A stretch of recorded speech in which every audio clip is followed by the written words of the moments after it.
Deho wiped the sweat from his forehead and looked at his cargo ship. The old vessel sat on the landing pad looking as tired as he felt.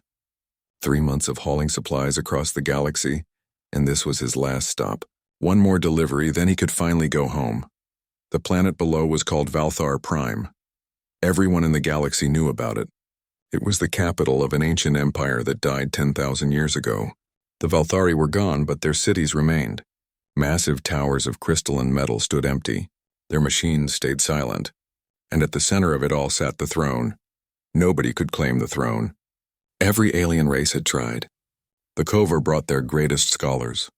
The Kryn sent their strongest warriors. The Lumini used their most advanced technology. Nothing worked. The throne stayed empty. The cities stayed dark. Deho did not care about any of that. He was here to deliver equipment to a research team. Scientists from all over the galaxy came to study the ruins. They paid well, and that was all that mattered to a cargo hauler like him. He landed his ship near the Grand Citadel, the biggest building on the planet. The research team leader, a tall Kovar made of living crystal, met him at the cargo bay. "You are late," the Kovar said. Its voice sounded like wind chimes. "Engine trouble," Deho replied. He started unloading the crates. "Where do you want these?" The Kovar pointed toward a storage building. Then it walked away, already arguing with another scientist about permits and paperwork. Deho shook his head. Scientists were always arguing about something. After moving the last crate, Deho stretched his back. His muscles ached. He looked around the empty plaza. The Grand Citadel rose before him, its doors open to tourists and researchers. He had a few hours before his ship finished refueling. Why not take a look? He walked through the massive entrance. Inside, everything glowed with a soft blue light. The walls were covered in pictures made from tiny crystals. They showed the Valthari in their glory days. Tall beings with 4 arms and skin that seemed to shine. They looked wise and powerful. Deho followed the main corridor. His footsteps echoed in the silence. Signs in many languages pointed the way to different parts of the building. Most areas were closed off for research, but one path stayed open. It led to the throne room. He knew he should not go there. The signs warned everyone to keep their distance. But Deho was curious. After hauling cargo for 20 years, he had learned that most warnings were just for show. Besides, security was light. What harm could it do to just look? The throne room was enormous. The ceiling stretched so high that Deho could barely see the top. Columns lined the walls, each one carved with strange symbols. And there, in the center of the room, sat the throne. It was beautiful. Made from a single piece of dark metal that seemed to absorb light. Geometric shapes floated around it, pulsing with a faint glow. The throne looked ancient and powerful, yet somehow inviting. Deho walked closer. More warning signs stood near the throne. Do not touch. Do not approach. Do not sit. He read them all and almost laughed. After 10,000 years, they were still protecting an empty chair. His legs hurt from carrying all those crates. The throne looked comfortable. Just for a minute, he thought. Just to rest. Nobody would know. He sat down. For a moment, nothing happened. Then the throne hummed. The sound was so deep that Deho felt it in his bones. The floating shapes around him spun faster. Their glow grew brighter. Deho tried to stand up, but something held him gently in place. Not force, but presence. Like the throne was aware of him. Light burst from the throne. It filled the room, the building, the entire planet. Through the windows, Deho saw the dead city come alive. Lights flickered on in towers that had been dark for millennia. Machines hummed to life. The ground trembled as ancient systems awakened. A voice spoke. It came from everywhere and nowhere at once. Deep, formal, and absolutely certain. Heir recognized. Bloodline viable. Authority absolute. Deho's heart raced. Wait, what? No, I'm just a delivery guy. I was just resting. This is a mistake. Heir confirmed, the voice repeated. Systems online. Empire responding. Welcome, Inheritor. Outside, alarms started blaring. Deho heard shouting. The research team was probably panicking. He did not blame them. He wanted to panic too. The throne released him. Deho jumped up and backed away. The floating shapes continued to spin. The lights kept shining. Across the city, across the planet, across thousands of dead worlds, the Valthari Empire was waking up, and it thought he was in charge. A woman burst into the throne room. She was human, wearing a diplomat's uniform. Her badge said her name was Heijin. She stared at Deho, then at the throne, then back at Deho. "What did you do?" she asked. "I sat down," Deho said. "I was tired." "I just sat down." Hyejin looked at him like he was insane. "You sat on the eternal throne? The throne that every species in the galaxy has tried to activate for 10,000 years? And it worked?" "Apparently." She pulled out a communication device. "This is Ambassador Hyejin. We have a situation. A human just activated the throne." "Yes, you heard me right. A human. No, I'm not joking. Send everyone, now." She turned back to Deho. "What is your name?" "Deho, I haul cargo. Or at least I used to." "Not anymore," Hyejin said. "As of right now, you are the most important person in the galaxy. Every government, every military, every power broker out there is going to want you. Some will want to use you. Some will want to kill you. And some will want to marry you to their heirs." Deho felt dizzy. "I just wanted to go home." "Home will have to wait," she said. "Right now we need to keep you alive." The throne room doors burst open. More people rushed in. Scientists, guards, officials.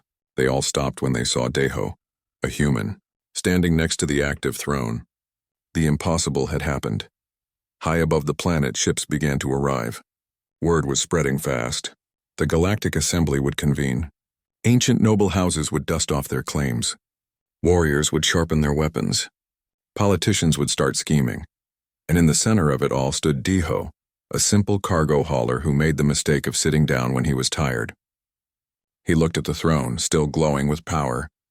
He looked at Hyejin, already planning their next move. He looked at the crowd gathering around him. "This is going to be a problem," he said quietly. Hyejin almost smiled. "That is one way to put it." The voice spoke again, echoing through the chamber. "Sentinel system active. At your service, Inheritor." "What are your commands?" Deho had no idea what to say. He was a cargo hauler. He fixed engines and avoided pirates. He did not give commands to ancient alien empires. But the throne had chosen him. For better or worse, he was part of this now. "I guess," he said slowly, "we should start by figuring out what just happened." The lights across the planet burned brighter. The Empire was awake, and somehow, impossibly, it had chosen a human to lead it. The galaxy would never be the same. 3 days after Deho sat on the throne, the sky above Valthar Prime was filled with warships. The Kryn brought their battle fleets. The Lumini sent their energy cruisers. Even the peaceful species arrived with armed escorts. Everyone wanted to see the human who had done the impossible. Deho sat in a conference room that was far too fancy for someone like him. Crystal walls showed the space above the planet, hundreds of ships all watching and waiting. Hyejin stood beside him looking worried but determined. "They are saying you need to step down," she told him. The Galactic Assembly passed a resolution. They claim the throne belongs to a species with Valthari ancestry. "Do any of them have that?" Deho asked. "No, but they are working on creating proof. The Kovar are digging up old genetic records. The Kryn are claiming their warrior culture matches Valthari values. Everyone has an excuse." Deho rubbed his face. He had not slept well since this started. "What does Sentinel say?" As if answering his question, the AI's voice filled the room. "Valthari law is clear. A recognized heir may only be removed through the trials of succession. These trials have not been performed in 10,000 years, but the protocols remain active." Hyejin looked at Deho. "That might be our way out. If you take the trials and fail, you can step down without looking weak. Humanity keeps its dignity and everyone moves on. And if I pass," she was quiet for a moment, "then you become emperor of the most powerful empire in galactic history. No pressure." Deho thought about his cargo ship still sitting on the landing pad. He thought about his small apartment back on Earth. His simple life seemed very far away now. "Tell them I will take the trials," he said. The first trial was called the Trial of Strength. Deho stood in a massive arena that Sentinel had created. Holographic war machines surrounded him. Across from him stood Kralvesh, a Kryn warrior who was 3 times his size and covered in natural armor. "This is a simulation," Sentinel explained. "You will command these war machines in battle. Victory is determined by tactical superiority." Kralvesh smiled, showing teeth like knives. "I have trained for warfare my entire life, human. This will be quick." The battle began. Kralvesh attacked immediately, sending his machines forward in perfect military formation. Deho's hand shook as he tried to figure out the controls. He had no military training. He was a cargo hauler who occasionally outran pirates. That gave him an idea. Instead of fighting head-on, Deho pulled his machines back. He used the terrain, hiding behind holographic buildings. When Kralvesh advanced, Daiho hit him from the sides. When the Kryn regrouped, Daiho retreated again. It was not heroic. It was survival. Kralvesh grew frustrated. "Stand and fight like a warrior." "I am not a warrior," Daiho replied, dodging another attack. "I am a hauler, and haulers know how to avoid trouble." The battle dragged on. Kralvesh had more firepower, but Daiho was hard to pin down. Then Kralvesh made a mistake. He cornered Daiho near a neutral structure, a civilian building in the simulation. To win, he would have to destroy it. Kralvesh did not hesitate. He fired. But Daiho did something unexpected. He surrendered one of his own machines, placing it between Kralvesh's attack and the building. The machine was destroyed, but the building stood. The simulation froze. Sentinel's voice echoed through the arena. "Trial complete. Winner Daiho," Kralvesh roared. "He lost a machine. I had him cornered." "Strength is not the capacity to destroy," Sentinel said. "It is the wisdom to preserve." The Valari valued protection over conquest. Daiho understood this. "You did not," Kralvesh said nothing. He stared at Daiho for a long moment, then walked away. In his culture, defeat was shameful. But there was something else in his eyes now. Maybe respect. The second trial was called the Trial of Mind. Daiho sat in a white room with a single display showing a complex puzzle. Geometric shapes, strange symbols, and mathematical equations covered the screen. Next to him sat Thenris, a Kovar scholar whose crystalline body pulsed with thought. "This is a Valari cipher," Thenris said. Her voice chimed like bells. "It has never been solved. The Kovar have tried for 3,000 years. Daiho looked at the puzzle and felt panic rising. He was not a genius. He barely passed his navigation exams. How was he supposed to solve something that had stumped the smartest species in the galaxy? Hours passed. Thenris worked in silence, her body glowing brighter as she calculated. Daiho stared at the screen until his eyes hurt. The symbols made no sense. The equations were beyond him. Iejen brought him coffee. She looked at the screen and shook her head. "Those symbols remind me of shipping container codes. The weird geometric ones we use for hazardous materials." Daiho froze. "Shipping codes."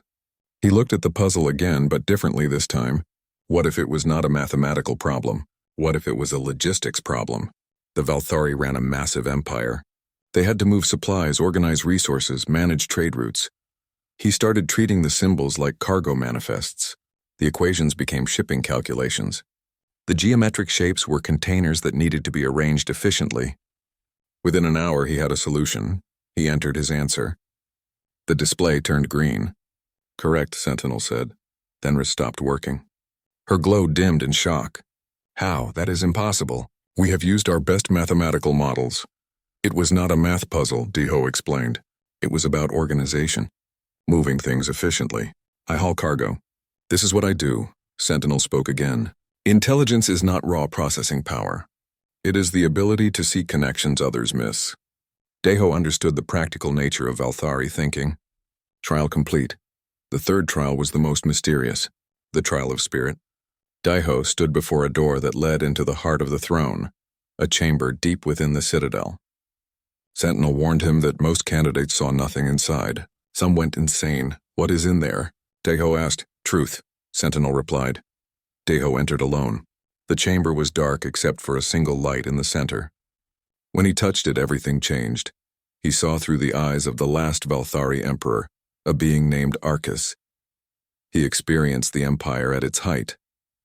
Millions of worlds, perfect technology, immortal citizens. The Valari had achieved everything they ever wanted. Then came the plague, a disease that their advanced medicine could not cure. The Valari, who had conquered death itself, died anyway. Their perfection became their weakness. They could not adapt to something new. Daiho felt Arcus's grief. The emperor watched his people fade. In his final days, he programmed the throne with a new instruction. Do not seek perfection. Seek adaptability. Find those who survive not through power but through persistence. The vision ended. Daiho stumbled out of the chamber with tears on his face. He understood now. The throne did not choose him despite being human. It chose him because he was human. Humans were not perfect. They were survivors. Sentinel waited outside. Trial complete. All tests passed. Daiho is confirmed as rightful heir to the Valari Empire. The news spread across the galaxy within minutes. The human had passed all 3 trials. Ships began to leave orbit, some in respect, others in anger. The Galactic Assembly convened again. Humanity's status changed overnight from minor species to major power. Daiho sat in his quarters exhausted. Heijin found him there, staring out the window at the lights of the awakened city. "You did it," she said. "You actually did it." "I saw what happened to them," Daiho said quietly. "The Valari. They were so powerful, so perfect, and it killed them. Now I have inherited everything they left behind. What am I supposed to do with it?" Heijin sat beside him. "Whatever you think is right. That is why the throne chose you. Not because you have all the answers, but because you will try to find them." Daiho nodded slowly. The throne had tested him. He passed by being himself, by using the skills he learned as a simple cargo hauler. Now came the hard part, actually ruling an empire, and doing it in a way that would not repeat the Valthari's mistakes. Outside, the galaxy watched and waited, some with hope, some with fear, all wondering what a human emperor would do next. 2 weeks after passing the trials, Daiho finally understood the size of what he had inherited. Sentinel showed him the full extent of the Valthari Empire, thousands of worlds spread across half the galaxy, ancient factories that could build starships, defense networks powerful enough to crack planets, medical technology that could cure almost any disease. All of it was his to command. The problem was that everything was broken. 10,000 years of neglect had left systems degraded. Worlds were overgrown with wild plants. Space stations drifted without power. And worst of all, other species had built their civilizations in the old Valthari territories. To reclaim those places would mean war. Daiho sat in what used to be the Emperor's office.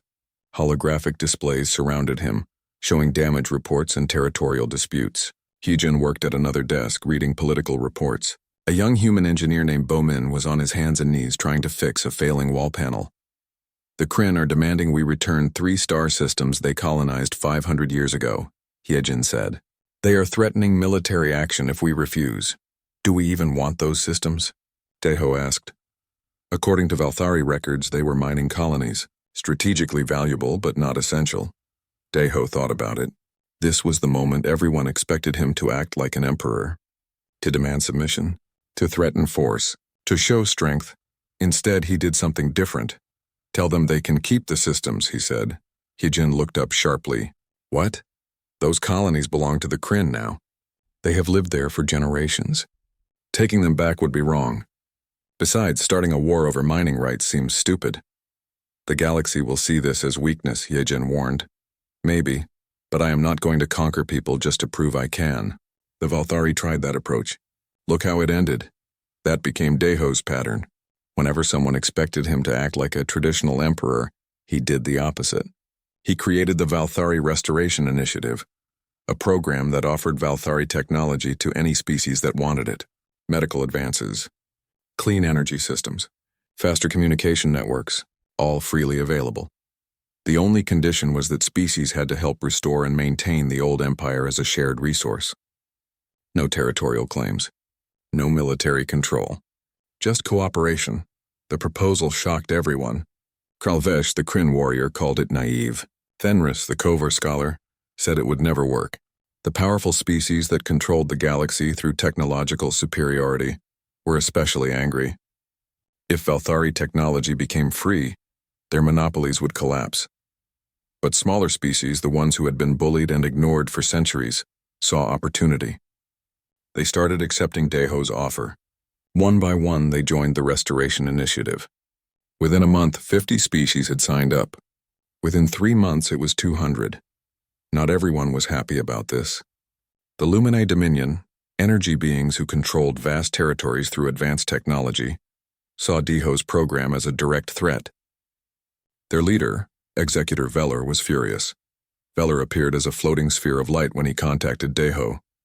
His voice crackled with barely controlled anger. "You are destroying the galactic order, human. These technologies are dangerous in primitive hands." "Primitive like humans?" Daiho asked calmly. "We seem to be managing fine. You do not understand what you are doing. The Valthari kept their technology controlled for a reason. Sharing it freely will cause chaos. Or it will help species who need it," Daiho countered. "The Valthari did not build this empire to hoard power. They built it to improve life. That is what I am going to do. Veller's light flickered dangerously. Then you leave us no choice. The communication cut off. Heejin looked worried. That sounded like a threat. It was, Daeho agreed. The Lumini started with sabotage. Restoration sites were attacked by mysterious raiders. Propaganda spread claiming humans were stealing alien heritage. Politicians who supported the initiative suddenly faced scandals. The Lumini were good at this kind of warfare. When subtle methods failed, Veller took direct action. A Lumine fleet surrounded Valthar Prime, cutting it off from the rest of the galaxy. No ships in. No ships out. The blockade was total. Sentinel immediately offered solutions. I can activate the planetary defense grid. The Lumine fleet will be destroyed in minutes. No, Daeho said firmly. But Inheritor, they are blockading our world. This is an act of war. I know what it is.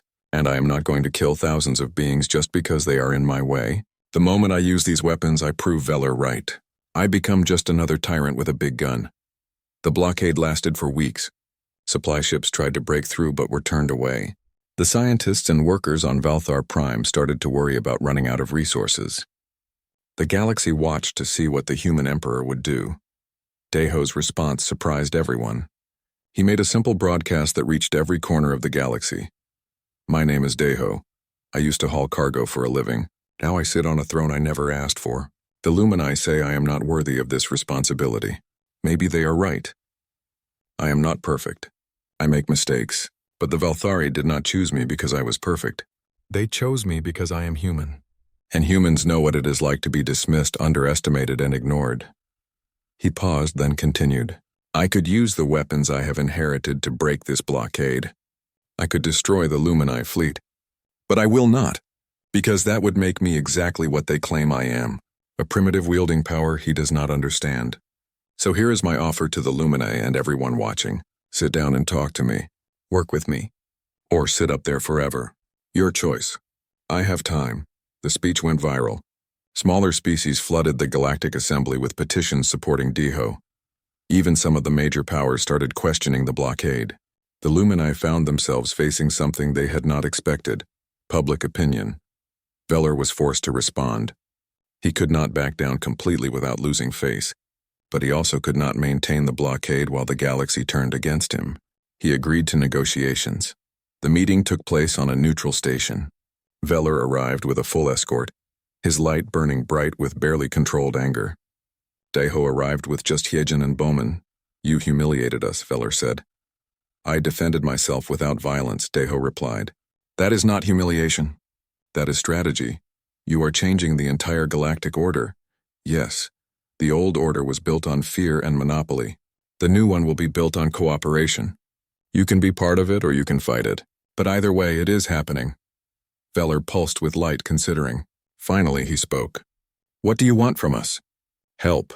The Lumine have incredible energy technology. We could use that expertise in the Restoration Initiative.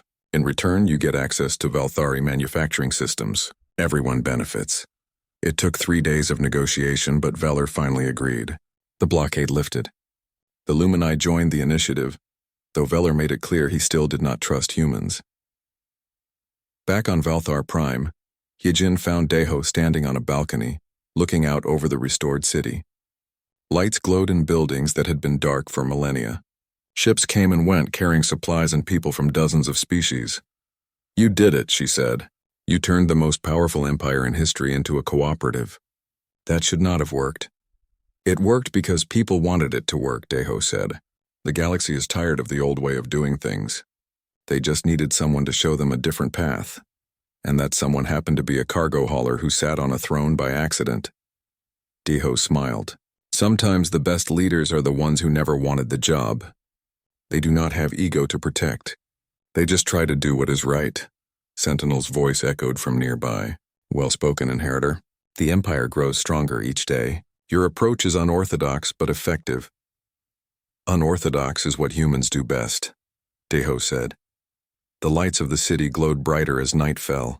The Empire was awake. And it was becoming something new. Not a domain of conquest, but a community of cooperation.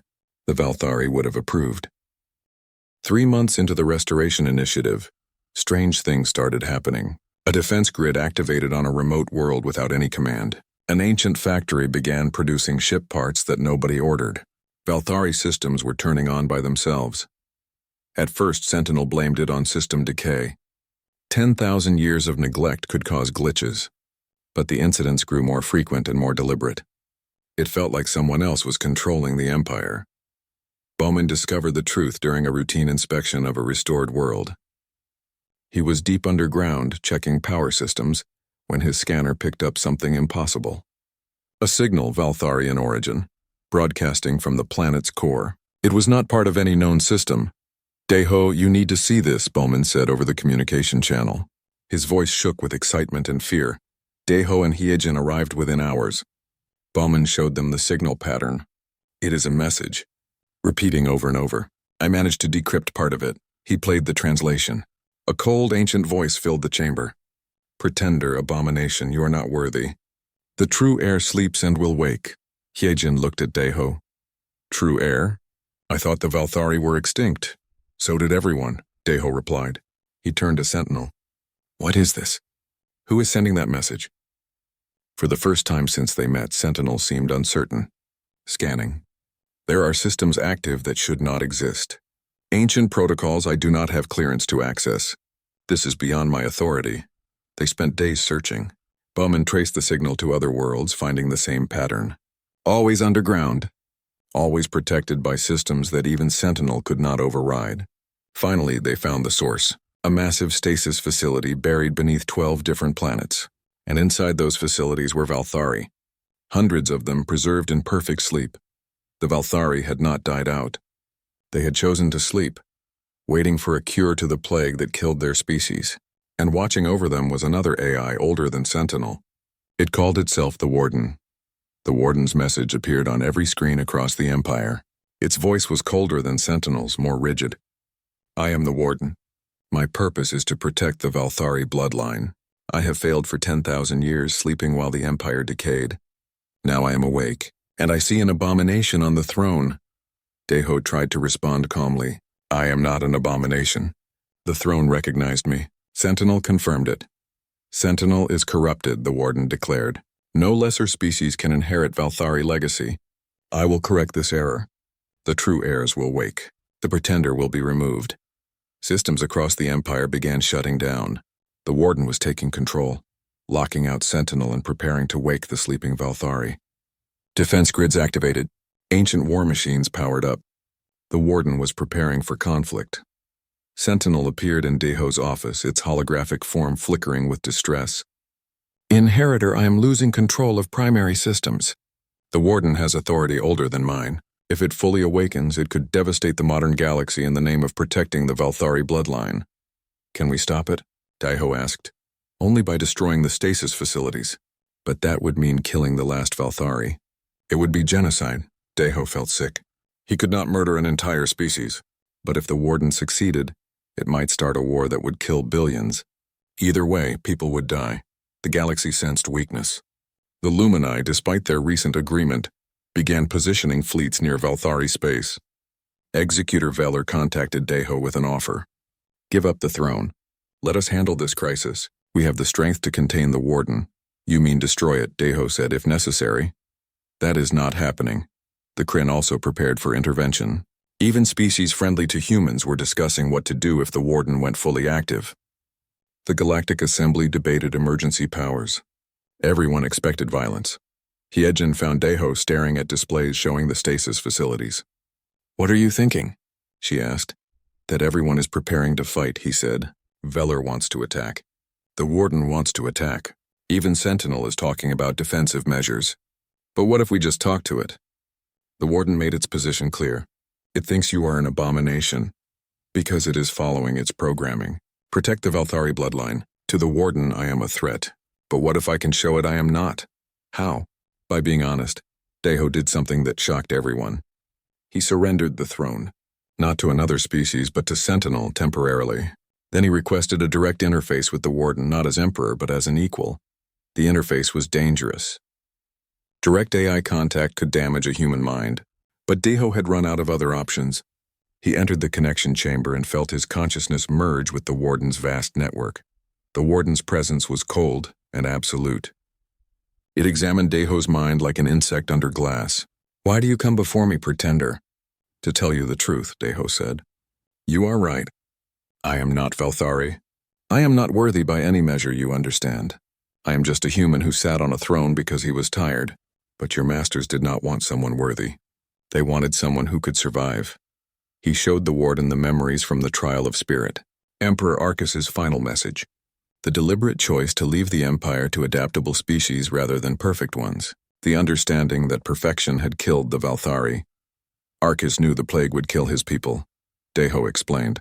He could have programmed the throne to stay empty forever, preserving Valthari purity. Instead, he chose to give it to whoever could adapt and survive.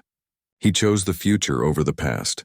The warden processed this information. Its ancient logic circuit struggled with the contradiction between its core programming and the evidence before it. "You want to wake the Valthari," Deho continued. "So do I, but wake them into a galaxy that has moved on.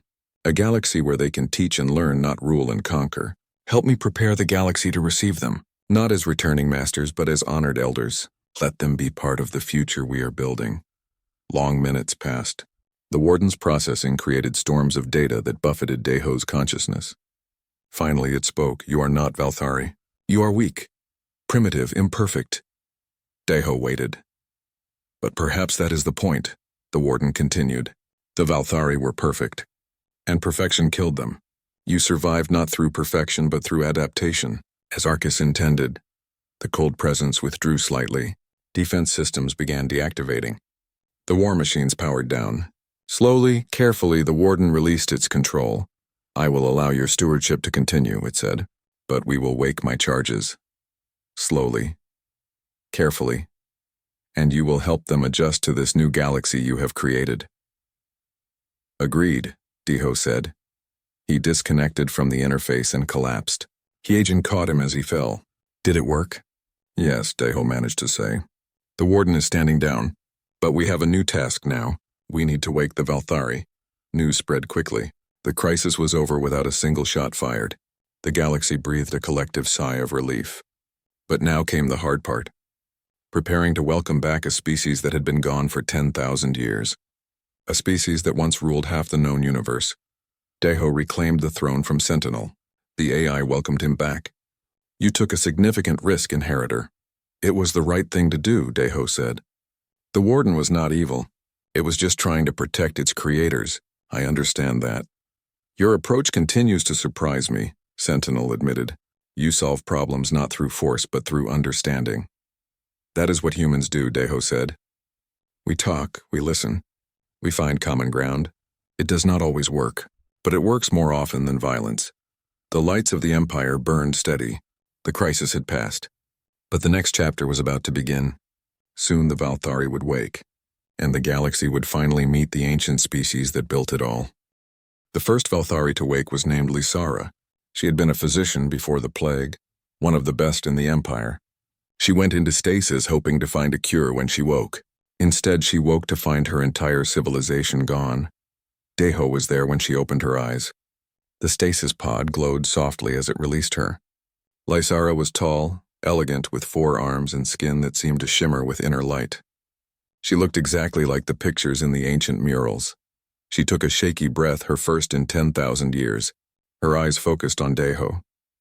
She spoke in ancient Valthari, a language that only Sentinel and the warden understood. The warden translated. She asks, "Where are the others? Where are her people?" Deho had prepared for this moment, but it still hurt to say the words. "Gone. The plague killed everyone who did not enter stasis. You and the others in these facilities are all that remain." Lysara's luminous skin dimmed. Grief crossed her face. She asked another question, and the warden translated. She wants to know how long she has been asleep.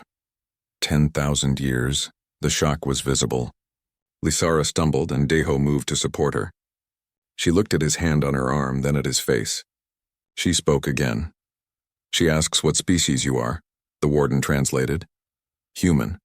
We are new to the galaxy. We only discovered faster than light travel a few centuries ago. Lysara looked around the chamber, taking in the technology that was both familiar and different. She asked her next question slowly, as if afraid of the answer. She asks who sits on the throne now, the warden said. I do, Deho admitted. The throne recognized me. I have been trying to restore the Empire and help the galaxy. He expected anger, outrage, claims of theft. Instead, Lysera simply nodded. She spoke for a long time, and the warden's translation revealed her thoughts. She was a scientist. She understood adaptation. She saw how the technology around her had been modified, improved, shared. She asked to see what had become of her world. Deho took her to the surface. They stood on a platform overlooking the restored capital city. Lights glowed in towers that had been dark for millennia. Ships came and went from a dozen different species. Markets bustled with trade. Children played in parks that once were ruins. Lysera watched it all in silence. After a long time, she spoke. Sentinel provided the translation this time, its voice gentle. She says it is not what she remembers, but it is alive, and life matters more than memory. Over the following weeks, more Valthari woke. Each one went through the same shock, the same grief, the same slow acceptance. Some were bitter, some were angry, but most were simply trying to understand the galaxy they had missed. Lysera became their unofficial leader. She was practical, adaptable, and curious about everything that had changed. She spent hours with Deho, learning about modern galactic politics, technology, and culture. She asked endless questions about humans. Your species is young, she said one day. They were walking through the Citadel Gardens. Her galactic common was improving quickly, yet you inherited our greatest legacy. How did this happen? Deho told her the whole story. The cargo delivery, the tired moment when he sat down, the throne's recognition, the trials, everything. Lysera listened carefully. When he finished, she was quiet for a moment. Then she said something that surprised him. Emperor Arcus was my teacher. Before the plague, before the fear, he used to say that our greatest weakness was our certainty. We believed we had all the answers. We thought perfection was the goal. Perhaps that is why we fell. The throne showed me his memories, Deho said, in the trial of spirit. He seemed to understand what was happening, that the plague was teaching the Valthari a final lesson. Yes, adaptability over perfection, survival over pride. He programmed those values into the throne before he died, and the throne waited 10,000 years to find someone who embodied them. The question of the throne could not be avoided forever. As more Valthari woke, the galaxy began to whisper. Pure-blood Valthari were alive. They had stronger claims than any human. The assembly started quiet discussions about transfer of power. Even some humans suggested it might be right to return the Empire to its original owners. The Valthari themselves convened to discuss the matter. 50 of them had woken so far, all adjusting to the new galaxy at different speeds. They met in the ancient council chamber, a room that had not seen their kind in 10,000 years. Lysera led the debate. The arguments were fierce. Some wanted to reclaim the throne. It was their heritage, their birthright, their culture. Others were more cautious. 10,000 years was too long. The galaxy had moved on. They were strangers in their own empire. The debate lasted 3 days. Finally, they reached a decision. They requested a formal meeting with Deho in the throne room, before representatives of all major galactic powers. The room was packed. Species from across the galaxy came to witness this historic moment. Kralvesh was there representing the Kryn. Fenris came for the Kovar. Even Executor Veller attended, his light burning with barely contained interest.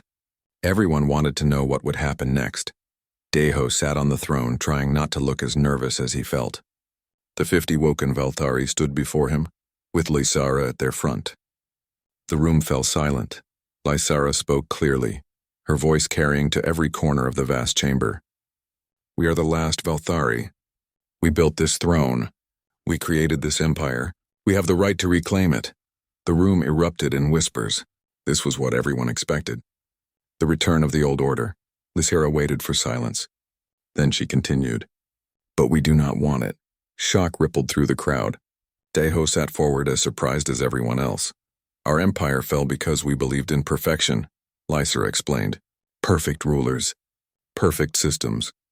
Perfect bloodlines. We thought strength came from purity and control. That belief killed us. When the plague came, we could not adapt. We could not change. We died because we were too perfect to survive. She turned to Deho. This human is imperfect. His species is young, flawed, chaotic. But they adapt. They survive. They change. Most importantly, they share.